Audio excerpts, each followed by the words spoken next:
বাবা নিয়ে এরকম একটা গল্প নিয়ে কাজ করা, এটা আমার খুব ভালো লেগেছে। আপনারা হয়তো জানেন আজকে প্রায় 4 বছর হয়েছে আমার বাবা নেই। সাধারণ ছিল। থ্যাংক ইউ আপু, থ্যাংক ইউ সো মাচ।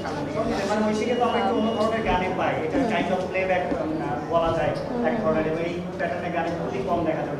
একদম নতুন অভিজ্ঞতা ছিল কিনা সব মিলে না, গানের জায়গা থেকে অভিজ্ঞতা একেবারেই নতুন না, কারণ আমি তো মায়ার এই যে গানটা আপনারা শুনেছিলেন, আসলে গল্পটা ওখান থেকেই আসা। নীরব ভাইয়াকে আমি বলছিলাম অনেক দিন থেকেই যে ভাইয়া আমরা অনেক তো কমার্শিয়াল কাজ করি, তো আবার একটু মায়ারে বা এই ধরনের একটু সোলফুল কিছু একটা চলেন আমরা করি। সো এই গানটা যখন কাজ করা হয় তখন ভাইয়া আমাকে একদিন আসতে বললেন স্টুডিওতে, আমরা বসলাম। তো ভাই কাদিয়া ভাইয়ের লেখাটা অলরেডি আমাদের চোখের সামনে ছিল, এবং সেখান থেকেই ভাইয়া যেটা করলেন, এই গানটার সাথে কানেকশানটা অন্যরকম হওয়ার আরেকটা কারণ হচ্ছে গানটা চোখের সামনে সৃষ্টি হতে দেখেছি। মানে লিরিক্সটা নিয়ে বসা, একটু একটু করে গুনগুন করে সুর করা, আমাকে দিয়ে গাইয়ে দেখানো কোনটা আসলে আমার মানাচ্ছে না, ফিলটা আসছে কিনা। আমি হালকা গল্পটাও জানতাম, যার কারণে আমিও চেষ্টা করেছি সেই জায়গা থেকে ফিল করে গানটা গাইতে।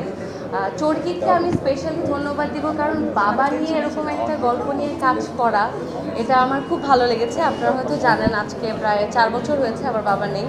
সো আমার জন্য, আমি এর চেয়ে বেশি বলবো না, কিন্তু এই কাজটা বিশেষভাবে আমার জন্য খুব মন ভারী করা একটা কাজ হয়েছে। মানে একটু আগে দেখে আমার এখনও আসলে ওই মন ভারী করা ব্যাপারটা এখনও কেটে উঠতে পারিনি।